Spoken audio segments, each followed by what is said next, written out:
할렐루야. 우리로 하여금 친교케 하시고 교제케 하시는 우리 하나님께 감사의 박수 한번 드리도록 하겠습니다. 아멘. 아멘. 사실 예수님께서 제사를 지내기 전에 먼저 형제와 화해하고 항상 예배하도록 말씀하셨습니다. 우리가 사실은 우리 시대에 그냥 말씀만 듣고 딱 찍고 가는 문화가 사실은 있습니다. 그게 시대의 또 필요성이라서 교회가 의도적으로 관계를 맺지 않고 그냥 예배만 드리고 편하게 가라, 이런 식으로 대형화하고 간섭하지 않는 게 사실입니다. 그러나 그럼에도 불구하고 우리 성경의 전통에 따르면 우리는 서로의 친교의 악수를 나누고 거룩한 입맞춤으로 서로를 문안하고, 그렇게 서로에 대해서 죄를 고백하고 서로의 관계 가운데 하나님 계심을 선포할 때 주님께서 우리 가운데 진정으로 임하실 줄 믿습니다. 그리고 주님은 말씀하시는 분이요 우리와 친교하시는 분으로서 실제로 자정하실 것입니다. 우리의 친교 가운데 성령님의 역사하심을 느끼셨습니까? 할렐루야. 저 이단 아닙니다. 하나님께서는 그런 방식으로, 굉장히 일상적인 방식으로 눈을 마주치고 서로에게 말을 건네는 방식으로 우리에게 말씀하시는 분이고, 성령께서 친히 역사하시는 분이십니다. 오늘도 이 설교라는 것이 사실은 어떻게 보면 하찮은 사람의 말에 불과할 수 있습니다. 그러나 성경을 의지하고 성령님께서 계신 것을 믿기 때문에, 그리고 이 예배의 주관자가 주도하시고 주관하시는 분이 우리 주 예수 그리스도이심을 믿기에 우리는 말씀을 하나님의 말씀으로 받는 줄 믿습니다. 오늘 그 마음을 품고 오늘도 하나님의 말씀을 함께 보도록 하겠습니다. 오늘 말씀은 누가복음 24장 30절에서 35절만 읽도록 하겠습니다. 30절에서 35절입니다. 누가복음입니다. 누가복음 24장 30절에서 35절까지입니다. 저부터 읽고 교대로 읽고 35절 같이 읽도록 하겠습니다. 우리 30절 말씀 제가 먼저 읽겠습니다. 그들과 함께 음식 잡수실 때에 떡을 가지사 축사하시고 떼어 그들에게 주시니,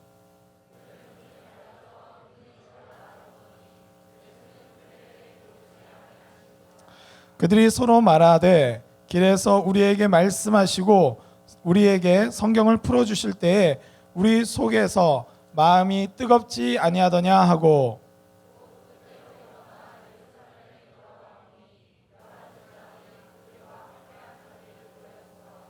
말하기를 주께서 과연 살아나시고 시몬에게 보이셨다 하는지라. 두 사람도 길에서 된 일과 예수께서 떡을 떼심으로 자기들에게 알려지신 것을 말하더라. 아멘. 할렐루야. 아멘. 여러분, 우리 가운데 주님께서 함께 하신 줄 믿습니다. 우리가 그리스도인의 삶, 이번 달 주제가 그리스도인의 삶에 대해서 생각하고 있습니다.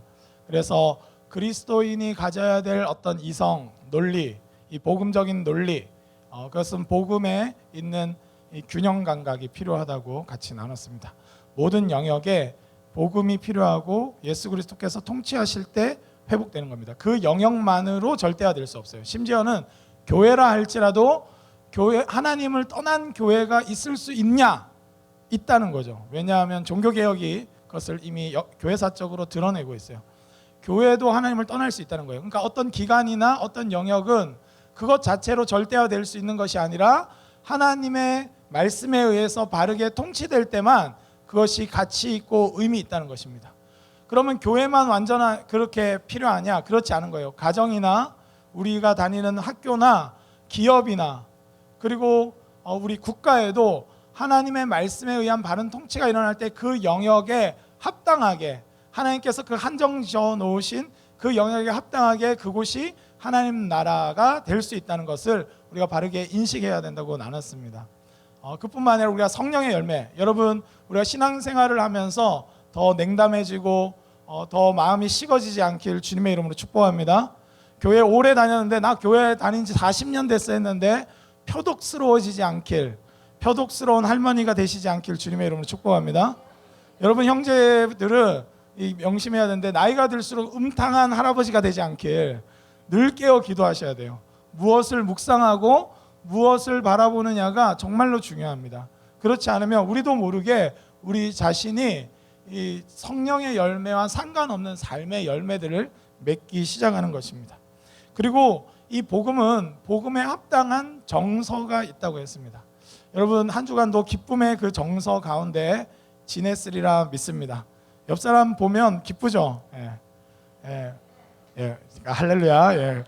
웃기게 생겨서가 아니라 여러분 존재가 주는 기쁨보다 더 큰 기쁨은 없습니다. 여러분 우리가 어떤 소유나 이런 것으로 누릴 수 있는 것이 아니라 존재가 주는 기쁨보다 더 큰 기쁨은 없는 것이죠. 여러분 우리가 서로를 향해서 우리의 정서가 기쁨이 충만할 수 있고 또 감사가 넘치고 또 우리 가운데 열정이 있기를 원합니다. 여러분 찬양할 때마다 더 뜨겁게 여러분 뭐 인위적으로 분위기 만들기 위해서가 아니라 우리 안에 하나님을 향한 그 열정 때문에 여러분 정말 고백되어지고 기도가 절로 터져 나오고 그뿐만 아니라 삶의 자세에 있어서도 일하면서도 사람들이 우리를 향해서 뭔가 달라졌는데 얼굴을 뜯어 고친 것도 아니고 화장법이 바뀐 것도 아닌데 뭔가 달라진 게 느껴지는데 그것이 우리의 정서, 우리 가운데 있는 열정과 기쁨과 그 감사 그리고 서로를 향한 애틋함이 있길 주님의 이름으로 축복합니다. 여러분 이 한 주간 동안도 믿음으로 막 살아 또 우리가 알지 못하는 얼마나 많은 우여곡절을 겪고 이번 주에 예배를 선택하고 주님이 나의 주님이시라고 고백하는 마음으로 온지 몰라요. 아마 새신자들 중에는 오늘 갈까 말까 지난번 설교 50분이던데 이러면서 굉장히 고민하셨을 수도 있고 사실은 새신자 분들은 안 그런 것 같은데 기존의 분들이 계속 고민하면서 이렇게 시계를 보면서 고민하고 겨우 선택을 했을 수 있는데 여러분 그런 그 믿음의 선택 그리고 또 한 주간 또 쌓아 나가야 될 여러 가지 영역들 그 관계들 안에서 여러분 우리가 그리스도인으로 산다는 것이 참 쉽지 않은데 서로를 향한 애틋한 마음이 식어지지 않길 원합니다. 서로를 격려하고 서로를 진정으로 사랑할 수 있길 원합니다. 주님께서 그것을 위해서 이 예배를 제정하신 줄 믿습니다. 서로가 힘을 얻고 말씀의 능력으로 나아갈 수 있기를 바랍니다. 사실은 그리스도인의 삶 하면 가장 먼저 사실은 제가 이거부터 할까 이런 생각도 했는데 그리스도인의 삶이라고 하면 제일 먼저 요청받는 것은 저는 하나님과의 동행인 것 같습니다. 미가 6장 8절에 이렇게 기록되어 있습니다. 사람아 주께서 선한 것이 무엇임을 내게 보이셨으나니 여호와께서 내게 구하시는 것은 오직 정의를 행하며 인자를 사랑하며 겸손하게 내 하나님과 함께 행하는 것이 아니냐. 아멘. 그러니까 정의를 행하고 하나님 기뻐하시는 정의를 행하고 그리고 인자를 사랑한다는 건 사람을 사랑해라 이게 아니라 그 헤세드가 있는 거예요. 그래서 그런 방식으로 살아가고 그뿐만 아니라 겸손하게 하나님과 함께 행하는 것이야말로 하나님이 가장 기뻐하시는 삶이고 인간에게 가장 요청하는 삶이다라고 말씀하고 있습니다. 알다시피 예수님의 또 다른 이름은 임마누엘이죠. 임마누엘. 그 임마 옛날에 그죠? 누엘 뭐 이런 거 아세요? 야 임마 누엘 뭐 이렇게 교회 조크였어요. 저희 초등학교 때 굉장히 썰렁 개그가 많았던 것 같아요. 그래서 뭐 지나가는 사람 보고 이제 교회 선생님 보고 임마 이렇게 해놓고 누엘 이렇게 하고 할래 이렇게 하고 루야 뭐 이런 거 이상한 거 굉장히 많이 배웠던 게 있는데 임마누엘의 뜻은 아시다시피 하나님이 우리와 함께 계시다. 여러분 예수님께서 자기를 통해서 온전하게 보여주셨는데 예수님의 그 이름 뜻은 구원자, 정말 구원하시는 구원자였고 그 또 다른 이름의 뜻은 바로 어떤 방식으로 구원하시냐 예수님이 우리와 함께 하심으로 하나님이 우리와 함께 하심으로 우리를 구원하시는 분이시라는 것을 이름에서조차 분명하게 밝히고 있습니다. 여러분 그래서 그리스도인의 삶은 하나님과 함께하는 삶입니다. 여러분 하나님과 동행하고 계십니까? 할렐루야 영광 맞습니다. 이 확신 있게 여러분 고백할 수 있길 바랍니다. 여러분 우리가 하나님과 동행하는 것 그것은 뭐 굉장히 짐이거나 어렵거나 무서운 것이 아니라 진실로 우리를 회복하시고 우리의 삶의 의미를 깨닫게 하시고 지도하시는 그 하나님과 함께 거하는 것입니다. 오늘 특별히 말씀에 예수님께서는 그 예수님의 십자가의 사건으로 인해서 자신의 인생의 모든 소망이나 이스라엘이 회복될 것, 이 모든 것들을 꿈꿔왔던 두 제자가 낭망하고 예루살렘에서 엠마오로 걸어가는 길이었습니다. 그들은 예수의 이야기는 했지만 절망 가운데 있었고, 예수님의 십자가를 논하긴 했지만 그 의미와 그 깊이를 깨닫지 못하고 있었어요. 그런데 한 남자가 같이 거닐기 시작했습니다. 그러면서 그 남자는 이 여러 가지 것들을 설명했어요. 앞부분에 보면 무슨 대화냐, 그래서 그 대화를 가지고 이야기하는데, 그러면서 성경에 대해서 설명해 주시고, 이 모세와 모든 선지자의 글로부터 해서 성경에 예수 그리스도가 그렇게 돼야만 됐다는 것을 설명해 주셨습니다. 그리고 그들과 함께 식사하셨어요. 오늘 30절 말씀에 보면 그들과 함께 음식을 잡수실 때에 떡을 가시사 축사하시고 떼어 그들에게 주시니, 여러분 이것은 성만찬적인 아주 용어이기도 하지만 그럼에도 불구하고 굉장히 식사였습니다. 어떤 학자들은 이 포도주가 없기 때문에 성만찬은 아니다 이렇게 해석하기도 해요. 그러나 성만찬적인 것은 사실입니다. 그러나 예수님께서 그렇게 같이 식사하셨어요. 여러분, 우리가 이 진정한 친교를 나눈다는 것을 이렇게 표현할 때 보통 식사 한번 하자 이렇게 표현을 하죠. 보통 여러분, 식사는 보통 그냥 배에 뭔가를 채우는 것 이상의 의미가 있습니다. 여러분, 그것은 이 자양분을 얻고 또 함께 식사한다는 것 자체는, 여러분 우리나라 말에는 참 좋은 용어가 있죠. 식구, 그죠? 여러분, 이미 가족이라는 것을 같이 먹는 행위를 통하여 함께 묶어진 공동체를 식구라고 바라본 것이죠. 여러분, 그렇기 때문에 그것은 온전한 유대 관계를 의미하고 진정한 참된 교제. 여러분, 어떤 계약 관계가 잘 됐을 때 항상 식사를 합니다. 우리가 잘 생각해 보면 우리 문화 가운데 다 묻어나 있어요. 여러분, 상견례 할 때 뭐 나이트에 가시지 않겠죠. 어머님, 제가 사위입니다 하면서 막 이렇게 해가지고 놀고 뭐 그런 식으로, 우리가 아무리 좋다고 해도 그런 식으로 하진 않습니다. 여러분, 우리는 아주 중요한 일이 있을 때 식사를 같이 하죠. 여러분, 회사에서도 굉장히 계약이 잘 성사됐을 때 마치고 식사를 하게 되어 있습니다. 여러분, 식사는 성경적인 의미에서 봤을 때는 식사는 계약의 완성이고 종결이다 이렇게 봅니다. 여러분, 하나님과 우리가 언약을 맺을 때도 그런 방식으로 식사하시는 것이죠. 여러분, 우리가 마지막 그 어린 양 혼인잔치도 혼인잔치로 표현되어 있어요. 여러분, 최후의 만찬이라고 표현되어 있지만 저는 최후의 만찬이라고 생각하지는 않습니다. 물론 이제 예수님께서 그렇게 해갖고 제자들과 마지막으로 한 식사이긴 하지만, 우리의 진정한 최후의 만찬은 예수 그리스도께서 재림하실 때 우리 온 성도가 어린 양의 혼인잔치에 들어가서야 진짜 맛보게 될 줄 믿습니다. 어떻게 보면 예수님께서 처음 제정하신 이 성만찬이 이 성령에 의해서, 성도들에 의해서 지속되고, 그리고 궁극적으로 제일 마지막에 있을 그 식사를 고대하고 기대하는 마음으로 우리는 이 성만찬을 누리는 것이죠. 여러분, 그렇기 때문에 이 식사는 굉장히 중요한데, 예수님과 함께 거닌다는 것, 여러분, 예수님께서 그들과 함께 동행하셔서 절망하고 낭망한 그들을 어떻게 회복시켰는가를 두 가지로 요약해보면, 같이 대화하시고 함께 식사하심으로 그들을 회복시키셨어요. 그리고 엠마오로 가는 그 길을 돌이켜서 다시 예루살렘에 가게 하셨고, 예수님의 사명자로 살게 하셨습니다.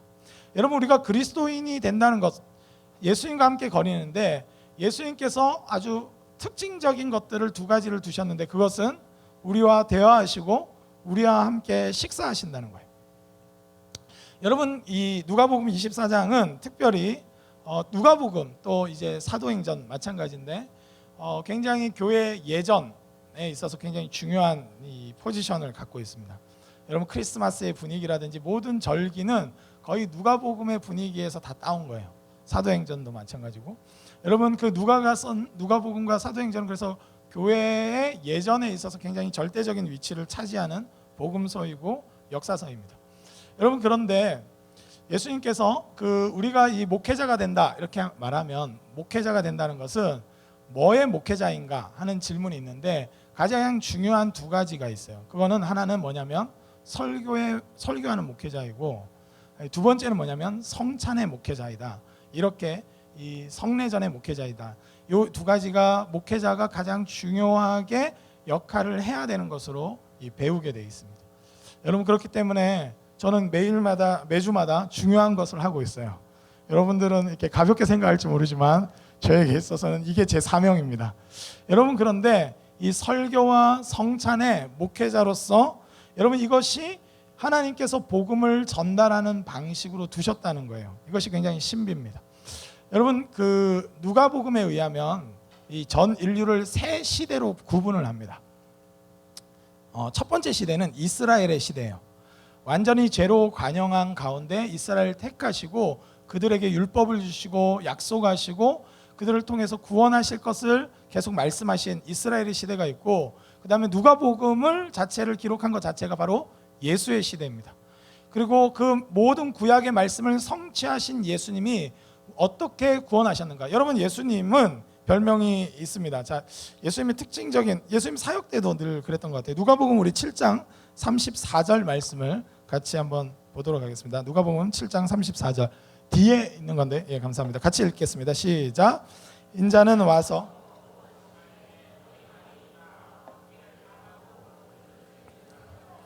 세리와 죄인의 친구로다 하니. 여러분, 세례요한은 와서 금식을 너무 많이 하니까 귀신 들렸다고 비난했어요. 여러분, 똑같은 신앙으로 예수님은 오히려 많이 드셨어요. 그러니까 또 많이 먹는다고 이제 욕했어요. 여러분, 예수님의 별명이 뭐냐면 먹보, 약간 그런 거예요. 아니야 영가, 거기는 좀 포인트가 틀렸어. 자, 다시.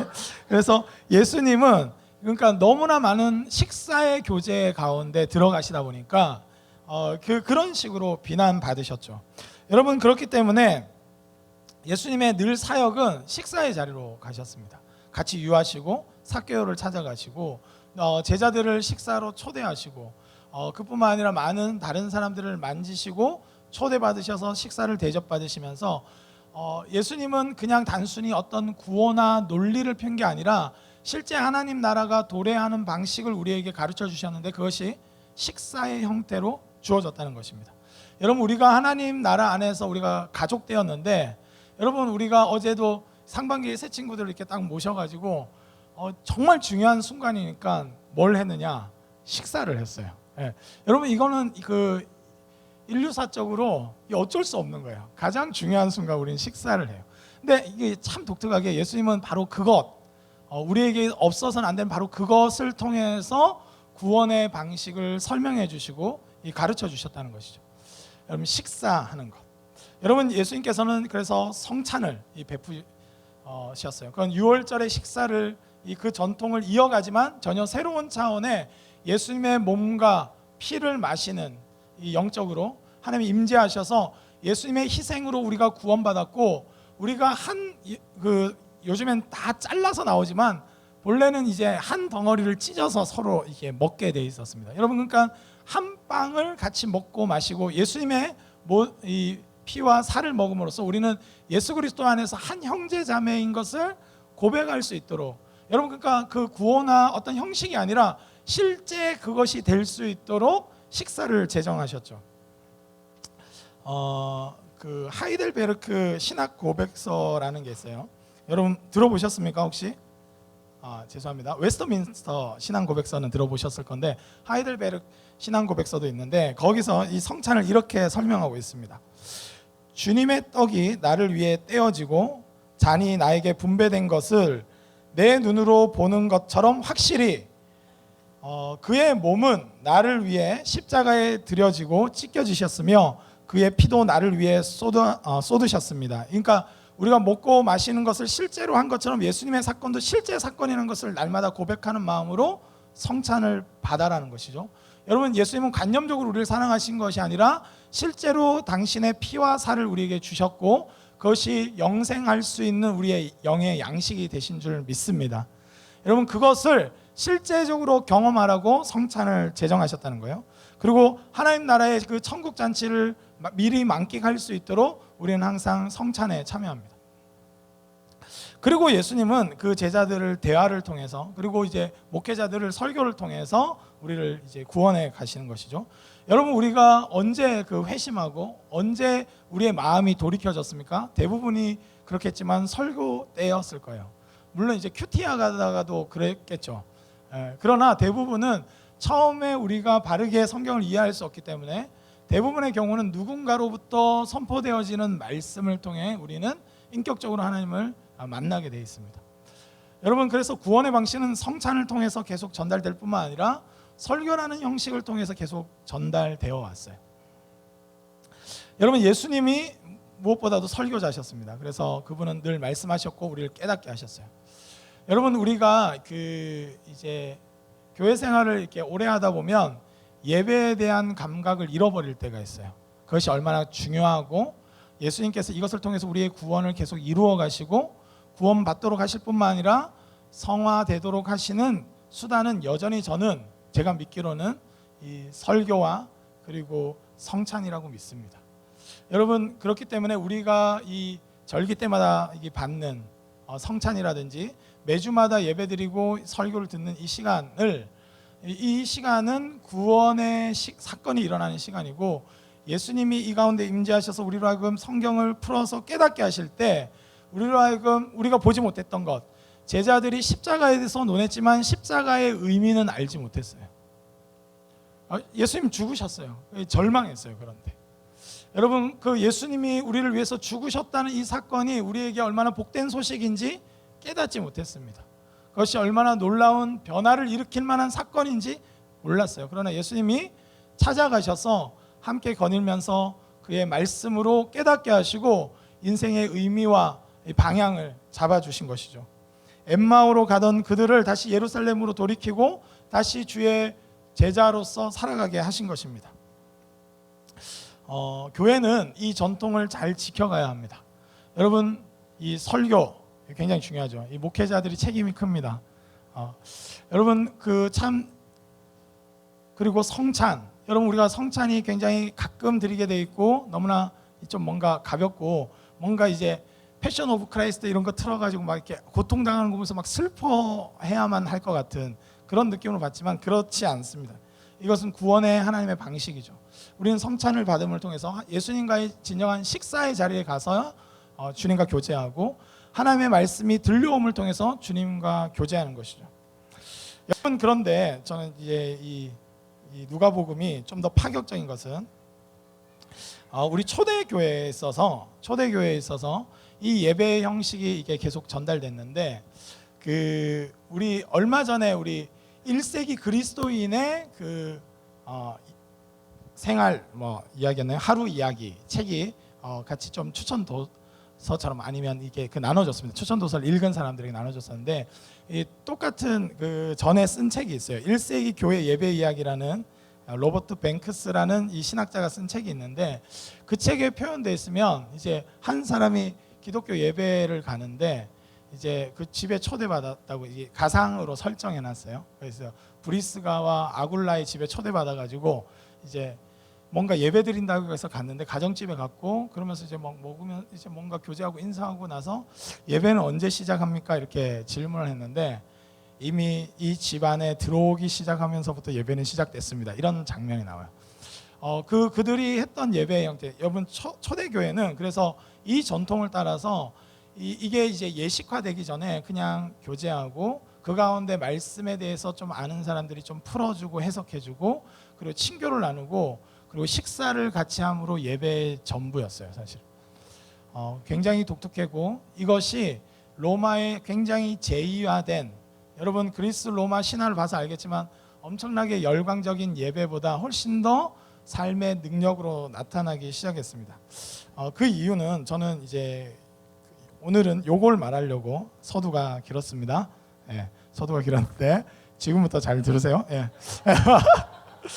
여러분, 우리 교회 전통은 그래서 설교와 성찬에 의해서 유지되어 왔고 이것이 능력이 있었던 이유는 성도들이 그들의 삶의 자리에서 확장된 성찬과 확장된 설교가 있었기 때문에, 여러분 오늘 본문에 의하면 이것은 어떤 예식적인 어떤 종교적인 틀을 갖추지 않은 상태에서 예수님이 다가오셨습니다.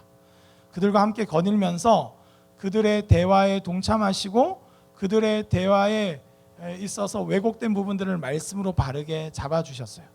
그리고 함께 식사하심을 통해서 원래 주셨던 성만찬적인 식사를 통해서 그들로 하여금 예수 그리스도의 구원이 무엇인지 깨닫게 하신 사건이 일어납니다. 여러분, 그리고 중요한 게 있는데 오늘 그들이 오늘 본문에 의하면 돌아가서 이렇게 고백합니다. 35절 말씀에 이렇게 기록되어 있는데 두 사람도 길에서 된 일과 예수께서 떡을 떼심으로 자기들에게 알려지신 것을 말하더라. 이렇게 말씀하고 있어요. 여러분, 그들은 그 사건을 통해서 예수님과 함께 거닌 걸 통해서 성만찬적인 이 식사와 또 같이 거니면서 설교적인 주님의 음성을 듣고 나서 제자들의 그것을 알리고 그들에게 예수의 그 부활의 사건을 알리는 장면입니다. 누가복음은 좀 더 이 파격적으로 어떻게 보면 굉장히 일상적인 것에 이것을 스며들게 했는데 교회가 필요에 따라 예식이 필요하기도 합니다. 여러분, 저는 이제 예식을 다 무용론이라고 생각하지 않습니다. 여러분, 저는 저희 아내가 아내의 생일을 축하해 줍니다. 그러나 생일날만 축하해 주지 않고 저는 볼 때마다 축하해 줍니다. 그녀의 존재 자체가 저에게 복이기 때문입니다. 오늘 왠지 안 혼날 것 같아요, 집에 가서. 그래가지고 그런 것이죠. 여러분, 생일날만을 위해서 생일을 챙기는 것이 아니죠. 생일날 챙기는 이유는 그 생일이 연장돼서 그 사람의 존재와 그 사람의 모든 삶을 축복하고 나에게 선물로 여기기 때문입니다. 여러분, 마찬가지로 우리가 예배를 드린다는 것, 설교를 듣는다는 것은 이 설교 시간에 성령께서 역사하셔서 우리를 갈아엎으시기도 하지만 더 성숙한 그리스도인은 뭐냐면 우리의 모든 언어가 확장된 설교일 수 있다는 것을 우리가 기억해야 합니다. 여러분, 이 그리스도인들의 능력은 거기서 나오는 거예요. 여러분, 유명한 목사님의 설교 한 편으로 기독교가 훌륭하다고 칭찬 듣지 않아요, 사실은. 어떤 교회 목사님이 훌륭하다고 칭찬받는 이유는 그 설교대로 살아가고 그 설교가 더 확장된 형태의 그리스도인들의 달라진 삶의 언어가 있기 때문에 훌륭한 것이에요. 저는 바라기는 우리가 이 부흥의 기간 동안 많은 은혜 받은 줄 믿습니다. 저는 이 21살 때 처음 이찬수 목사님의 설교를 들었는데 제가 이 30살쯤에 또 이찬수 목사님 설교를 들었어요. 그리고 이번에 40살 때 이찬수 목사님 설교를 직접 듣게 됐는데 제가 정말 눈물 나고 감동적인 것은 변질되지 않는 신앙을 설교하시면서 본인이 변질되지 않으신 거 너무 감사하고 너무 기뻤어요. 그리고 이제 만약에 설교자가 이찬수 목사님은 그렇게 설교 멋있었는데 제가 의전했거든요. 모셔다 드렸는데 아이 뭐 이게 설교면 대충 듣대 하면서 막 불평하고 그랬다면 굉장히 제가 뭐지 저 사람 이렇게 했죠. 근데 제가 모셔다 드렸는데 이제 내릴 때도 차에서 못 내리게 하더라고요. 저 이렇게 내리지 말라고 악수하고 내린 다음에 탁 문을 닫으면 제가 이제 가려고 하면 이렇게 해맑게 이렇게 하고 계세요. 그럼 제가 창문을 내리지 않을 수가 없더라고요. 창문을 내려서 하면서 이렇게 인사하고 이렇게 헤어졌던 기억이 있습니다. 여러분, 어느 때 그 설교가 정말 능력이 있는가? 여러분, 설교가 정말 능력 있는 건 무엇인가? 그의 언어 생활 가운데 확장된 설교로서의 성도로서의 말이 있는가? 이것이 정말 중요합니다. 그것은 설교자에게만 해당하는 게 아니라 여러분, 저는 저한테 이제 막 도전하는 제자들이 많았어요. 이렇게 좀 똑바로 살아라고 이렇게 이렇게 뭔가 제가 하도 똑바로 살아라니까 니는 똑바로 사나 약간 그런 눈초리가 참 많은데 그러면서 저한테 해준 얘기 중에 하나가 설교자의 진짜 설교는 설교단에서 내려와서부터입니다. 이 말을 제가 5사람한테 들었어요. 저한테 해준 사람이 5사람이 있었는데 그래서 얼마나 저한테 많은 걸 요구하는지 느끼고 있습니다. 느끼고 있고 뭐 서로를 째려볼 필요 없어요. 너야? 이러면서 이 건방진. 그런데 저는 과감하게 여러분에게 말합니다. 설교자만 그런 것이냐? 설교자만 그런 것이냐? 전 그렇지 않다고 생각해요. 여러분, 설교를 다 같이 들은 우리에게도 하나님 기대하시는 바가 뭐냐면 우리의 언어와 우리의 삶에 있어서 확장된 설교로서의 언어가 있을 때 그리스도인들은 이 설교가 능력 있다는 것이 세상에 나타날 수 있는 것입니다. 두 제자는 그래서 언어가 달라진 거예요. 그들은 십자가를 똑같이 말했지만 절망 가운데 가고 있었지만 예수님의 바른 해석을 통해서 그들은 오히려 다른 제자들에게 부활의 증인으로서 그들이 선포하고 이야기하기 시작했습니다. 저는 말씀하시는 하나님을 만난다는 것은 우리의 언어가 바뀌어야 되는 줄 믿습니다. 우리의 모든 언어 생활 가운데 예수님이 주인 되셔서 우리의 모든 교제 가운데 주님이 임재하고 계시는 것을 인식하는 사람이야말로 진짜 그리스도인이라고 생각합니다. 여러분, 어떤 설교자가 진짜로 설교는 정말 멋있게 했는데 집에 가면 막 아내를 막 구타해. 여러분, 굉장히 고통스럽겠죠. 그런 사실을 알게 된다면.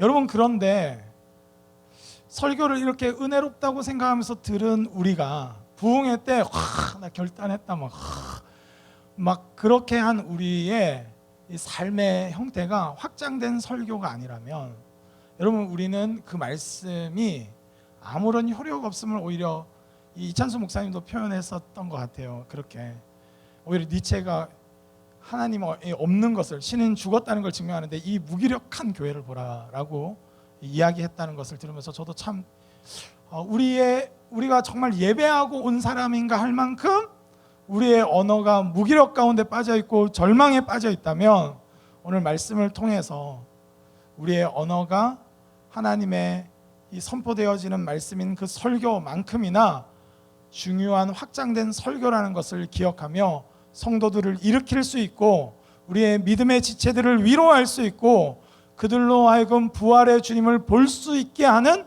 언어가 될 수 있길 주님의 이름으로 축복합니다. 여러분, 저는 우리의 모든 성도들이 설교자 정도가 아니라 진짜 예수님께서 우리 그렇게 초대하신 거죠. 여러분, 이 예배의 자리는 예수님과 먼저 교제하는 자리입니다. 예수님이 성령을 통해서 임재하시고 말씀을 통해서 성령의 감동을 통해서 설교자를 통해서 또는 우리 각 심령을 통해서 이 말씀의 뜻을 바르게 알게 하시고 깨닫게 하시는 시간이죠. 주님의 음성을 듣는 시간입니다. 주님의 음성과 주님의 그 마음을 나누면서 교제하는 시간이 이 예배인데, 주님과 거닐면서 교제한 사람이라면 이 밖으로 나아가 우리가 주님의 그 교제, 우리 주님께서 기대하신 건 뭘까요? 우리의 일상적인 모든 교제 가운데도 하나님께서 임재하셔서 그 대화와 교제와 언어 가운데 확장된 설교로서 서로를 위로하고 격려하고 믿음을 세워주고 주님을 바라보게 하시길 원하신다고 저는 믿습니다. 더 나아가 저는 더 파격적으로 식사, 여러분, 우리는 성찬을 거룩하게 받아야 합니다. 그분의 공급하심과 그분의 생명 되심을 우리는 고백합니다. 그러나 더 파격적으로는 성도의 모든 식사의 자리는 확장된 성찬의 자리인 줄 믿습니다. 우리는 먹는 것을 통해서 오늘도 하나님의 공급하심을 받는 거예요. 여러분, 저는 오늘 이 설교를 준비하면서 제가 굉장히 기도를 했는데, 오늘 저는 아침을 항상 챙겨 먹고 오거든요. 저희 아내가 반찬을 하나도 안 해놔도 저는 스스로 이렇게 찾아서 반드시 먹고 오는 사람인데, 제가 오늘 이 설교를 준비한 상태에서 이 아침 식사를 하면서 하나님 성령 충만한 가운데 식사하게 해달라고 기도를 했어요. 제가 식사 전에 성령 충만을 간구한 건 처음이었던 것 같아요. 제 기억으로는. 하나님의 영으로 충만한 가운데 이 식사의 자리가, 그리고 우리 집으로 초대되어지는 와서 함께 식사하는 자리가 확장된 성찬이라는 것을 분명하게 인식하고 하나님 허투루 여기지 아니하고 그 식사의 감사와 기쁨과 하나님을 향한 예배가 충만한 가운데 어떤 종교적인 형식은 갖추지 않다 할지라도 확장된 성찬으로서의 식사를 받을 수 있게 해달라고 간절히 기도하고 혼자서 주님과 독대로 이렇게 밥을 먹었습니다. 열심히. 제 안에 하나님께서 우리의 일상을 건드려 나가실 때 주님께서 우리를 이 두 절망한 두 제자를 같이 거닐면서 회복시키는 방식이 저는 우리 교회를 여전히 회복시키는 방식이라고 믿습니다. 주님은 설교를 통해서, 여러분, 그래서 부흥회가 필요한 줄 믿습니다. 여러분, 여전히 어디 놀러 가고 교제만 많이 하면 우리는 잘 될 거야, 절대 불가능하죠. 우리는 경험적으로 알고 있습니다. 여러분, 우리는 좀 어렵고 힘들더라도 우리 인생에 있어서 방향이 무너져 갈 때 반드시 말씀의 사역이 일어나야만 우리는 다시 소망 가운데 갈 수 있다는 것을 알고 있습니다. 혹시나 다시 신앙으로 한번 일어나 보겠다 이렇게 생각하시는 분들이 있다면 다른 어떤 것, 인간적인 어떤 그런 것들을 기대하는 것이 아니라 말씀을 통해서 교회를 세워가시는 하나님을 만날 수 있길 주님의 이름으로 축복합니다. 그리고 여전히 당신의 몸을 주시며 당신의 실제적인 피를 주시며 우리를 구원하시는 예수님의 십자가의 가장 분명히 보여지는 말씀 그 자체인 성찬을 통해서 주님은 우리 교회를 여전히 붙들고 계신다는 것을 기억했으면 좋겠어요. 그리고 더 나아가서는 우리 성도의 삶 가운데 실제적으로 우리의 모든 교제를, 여러분 말하는 거하고 식사하는 거 빼놓고 교제가 뭐가 있을까요? 영화 보기? 여러분 교제가 아니에요. 그거는 영화를 본 거죠. 각주에 그냥 옆에 앉혀놓은 거죠. 진짜 교제는 대화와 먹는 걸로 이루어져 있죠. 그 자리가 다 확장된 설교요, 확장된 하나님의 말씀의 자리요, 확장된 성찬이 될 수만 있다면, 여러분 우리 일상 가운데 얼마나 많은 사람들을 여러분 하나님이 살아계심을 보게 하고 경험케 할 수 있을까요? 특별히 기획된 예배가 아니라 할지라도 여러분 기획된 예배도 필요합니다. 이 예배를 통해서 우리의 삶의 예배가 어떻게 돼야 되는지 방향을 제시받기 때문이에요. 그러나 우리의 삶의 예배 하는데 우리가 구체적으로 우리의 이 언어 생활들 또 구체적인 교제의 자리에 누가 주인이신지 한번 질문해 보았으면 좋겠어요. 여러분 오늘도 끝나고 데이트 하시는 분들 있을 건데 데이트의 자리에 누가 주인이신지, 여러분의 데이트에 비록 데이트의 자리일지라도 거기를 예수님을 초대하시길 주님의 이름으로 축복합니다. 예수님이 오셔서 두 사람의 진정한 주례자이시기 때문에 진짜 문제점도 아시고 어떻게 결혼 생활해야 될지 알게 하실 거예요. 여러분 또 우리가 목장 모임을 통해서 친교를 나누는 것도 확장된 설교의 자리예요. 저는 그 어떤 작은 소자를 통해서도 어린 아이들을 통해서도 우리를 깨닫게 하시는 분이 우리 성령님이라고 믿습니다. 그렇기 때문에 어떤 누가 말한다 할지라도 지금처럼 초롱초롱한 눈빛으로, 물론 설교 시간엔 주로 졸고 목장 시간엔 날아다니는 분들이 몇 분 있는 걸로 알고 있지만 하여튼 그 어떤 누구의 말도 가볍게 여기지 않고 확장된 설교의 자리로 알고 깊이 교제하고 그 중심의 내용을 받아들이고 함께 나눌 수 있기를 바랍니다. 새우깡 하나를 나눠도 확장된 성찬으로 여기며, 죄송합니다. 이렇게 소리가 날 줄이야. 새우깡을 쪼개며 같이 너 하나 나 하나 먹으며 같이 기뻐하고, 여러분 식사를 한다는 것은 참된 친교요 교제요. 우리가 더 나아가서 성찬으로 생각한다면 한 몸 대신 예수 그리스도 안에 있다는 걸 확신하는 시간이고, 우리 한국식으로 말하면 식구라는 것을 확신하는 시간이죠. 구체적인 시간들입니다. 저는 그런 자리들이 정말로 성경적인 의미가 회복된다면 우리 주의 교회의 그 거룩의 능력, 그런 교제의 자리조차도 주님이 예수 그리스도께서 주님으로 자정하실 수만 있다면 우리 삶의 거룩함과 그리고 이 경건의 능력이 나타나리라 믿습니다. 제자들에게 그리고 초대교회도 끊임없이 그런 방식으로 주님은 일하셨습니다. 우리 참고 말씀 몇 구절 읽고 말씀을 정리하도록 하겠습니다. 우리 사도행전 2장 42절 말씀 같이 읽도록 하겠습니다. 42절입니다. 시작. 그들이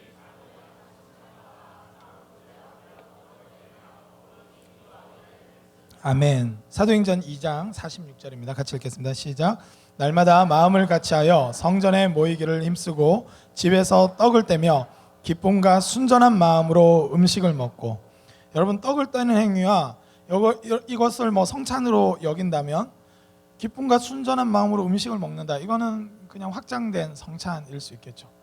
여러분 그 초대교회의 능력은 바로 여기 있었습니다. 저는 우리 청년구덕이 꼭 서로 식사를 많이 하길 바랍니다. 그런데 그곳이 확장된 성찬의 자리로서 서로에게 힘을 주고, 여러분 지쳐있는 사람들 힘내 한마디만 하지 마시고 밥 먹자고 하시고 교제하시고, 우리 그 지쳐있는 제자들에게 떡을 떼시고 이 성찬적인 식사를 통해서 영적으로나 육적으로 공급하셔서 그들로 하여금 다시 제자의 삶을 살게 하시는 예수 그리스도의 공급하심이 우리를 통해서도 끊임없이 일어나기를 원합니다. 서로를 향해서 그런 관점으로 교제할 수 있다면, 여러분, 우리는 작은 예수로서 서로에게 그리스도를 선포해주고 그리스도로 하여금 믿음을 일으키게 하시는 정말로 귀한 복의 통로가 되리라 믿습니다. 이번에 비전 트립도 가는데 저는 우리 캄보디아나 또 미얀마나 또 이마도나 산청에 가서 많이 식사도 하시고 교제도 하시고, 그러나 근데 우리가 그 비전 트립 같은 거 갈 때는 또 이제 모든 교제가 확장된 설교로 인식하고 있는 것 같아요. 뭐 이렇게 하면 뭐 예수님 맨날 나누고 이렇게 맞죠? 근데 돌아만 오면 이제 수근수근하거나 뒷담화하거나 하는 이 교회의 무기력함 때문에 저는 경건의 능력을 잃어버린 것 같습니다. 바라기는 우리의 모든 교제, 정말 모든 교제에 주님을 초대하시고 이 깨닫지 못하는 두 제자를 깨우쳐 주시는 예수님이 지금도 현재적으로 임재하시고 성령을 통해서 역사하시리라 믿습니다. 제자들은 그 믿음으로 그렇게 행할 때 성령께서 초대교회 가운데 그런 일들을 계속해서 이루어 가셨습니다.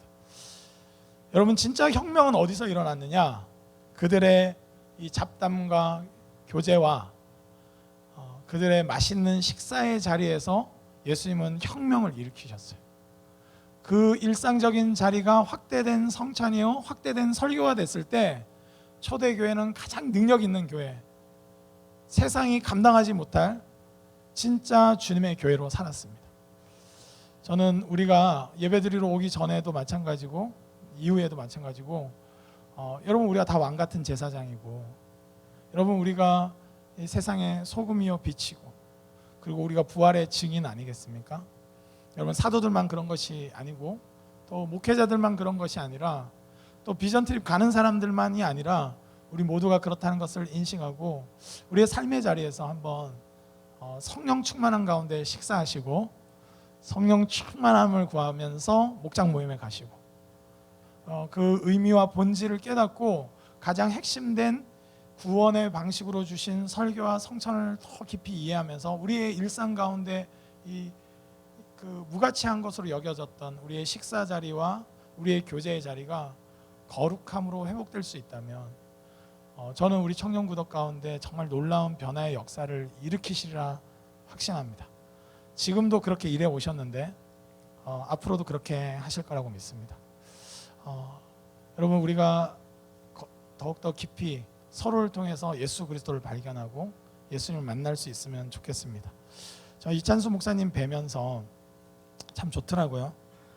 개인적으로도 교제 좀 잠깐 하고 그렇게 했었는데, 그러면서 뭐 교제할 때 별 말도 아니었어요. 어떤 측면에서는. 근데 제가 굉장히 경청하고 있더라고요. 그러면서 제 자신을 좀 돌아봤어요. 내 아내의 잔소리에 이런 기대감을 갖고 경청한 적은 언제였는가? 때론 나랑 스타일이 다른 어떤 성도들의 말에 이런 기대감과 감사함을 가지고 내가 뭔가 배우려고 하는 자세로 들으려고 하는 것은 언제였던가? 저 자신을 좀 돌아보게 됐어요. 물론 훌륭한 삶을 살아가신 그분의 한마디 한마디가 참 중요하다고 생각합니다. 여전히. 그럼에도 불구하고 주의 교회는 유명한 몇몇의 말들의 능력에 의해서 움직이시는 것이 아니라 성령이 임하셔서 거룩한 성도라고 부르시는 우리 모두의 언어 가운데 성령이 임재하시고 그 교제 가운데 역사하셔서 서로를 일깨워 주시고 배우게 하시고 그리스도인으로 살게 하실 줄 믿습니다. 저는 그래서 오늘 설교를 준비하면서 결단했어요. 몇 가지 결단을 했고, 이 모든 자리에 갈 때마다 허투루 여기지 않고 정말로 하나님의 임재를 경험케 해달라고, 그리고 성령 충만한 가운데 만나게 해달라고 기도하기로 일단은 첫 번째로는 결정했고, 수시로 우리의 이 자리의 주인이 예수님인 것을 환기시키고 인식하고 제 자신도 확대된 성찬으로서의 교제를, 확대된 설교로서의 교제를, 여러분, 확대된 설교라고 해가지고 오해하시면 안 됩니다. 자, 지금부터 내 말 계속 들어 이러면서 이렇게 설교 첫째, 둘째, 셋째 이렇게 하란 말이 아니라 우리의 그 잡담스러운 모든 교제 가운데 그런 거룩한 일을 행하실 수 있는 성령님을 신뢰하고 저는 그렇게 했으면 좋겠습니다. 목장 모임 때 때로는 내가 뭐 말한다고 해서 뭐 되겠어? 이렇게 생각할 수 있는 분들이 있어요. 여러분 그렇지 않습니다. 이 목장 모임은 확대된 설교의 자리요, 확대된 성찬의 자리예요.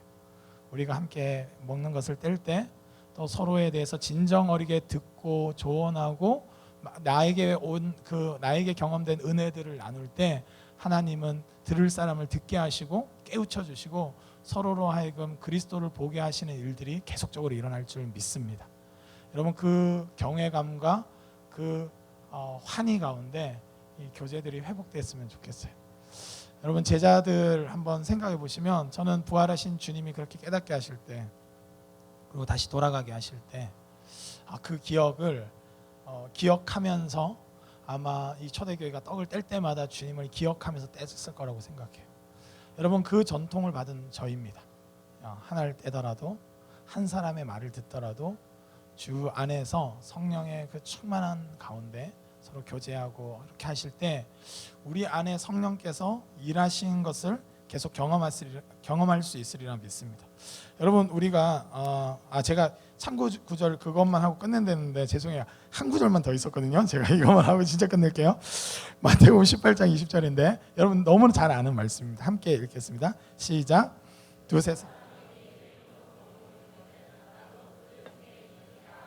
아멘.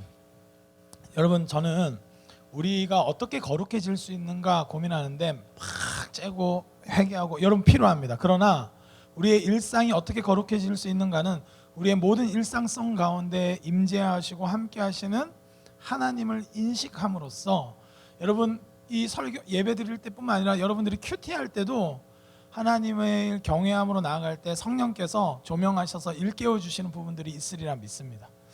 여러분 우리에게 주어진 많은 시간들은 허투루 여기고 이 한 2시간 예배 시간만을 종기 여겨라고 예배 시간을 주신 것이 아니라 이 거룩한 하나님과의 만남의 2시간을 통해서 우리의 주어진 모든 시간이 거룩하고 풍성하길 원해서 하나님은 이 예배를 제정하신 것이라 믿습니다.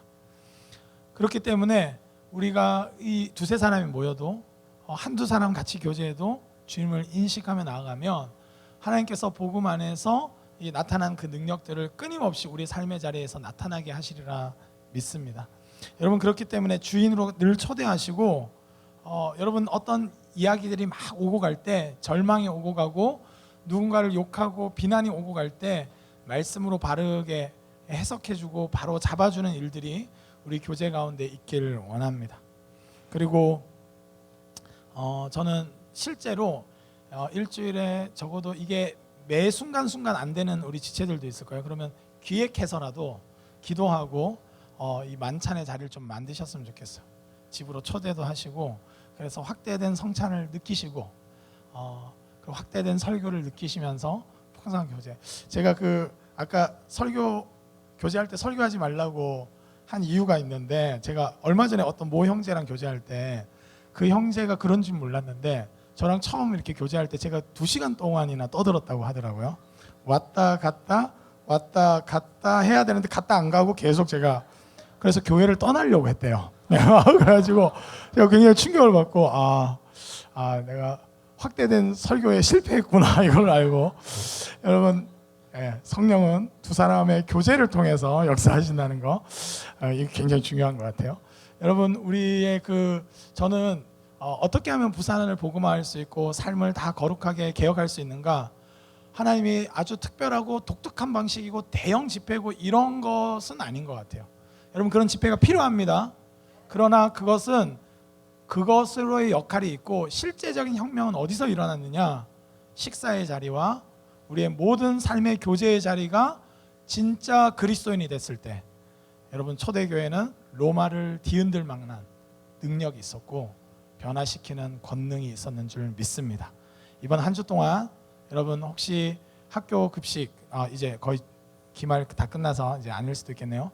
컵라면 하나를 대충 먹더라도 때우듯이 먹지 마시고 풍성한 성찬적인 기쁨을 느끼면서 주님의 공급하심에 감사하면서 교제하시고 주님이 우리의 삶의 순간순간 함께 하시고 거니시며 바로잡아 주시고 깨닫게 하시는 분, 그것은 우리의 모든 말의 교제와 특별히 식사의 자리에서부터 일어나야 된다는 것을 기억하면서 믿음으로 사시는 한 주간 되시길 주님의 이름으로 축복합니다.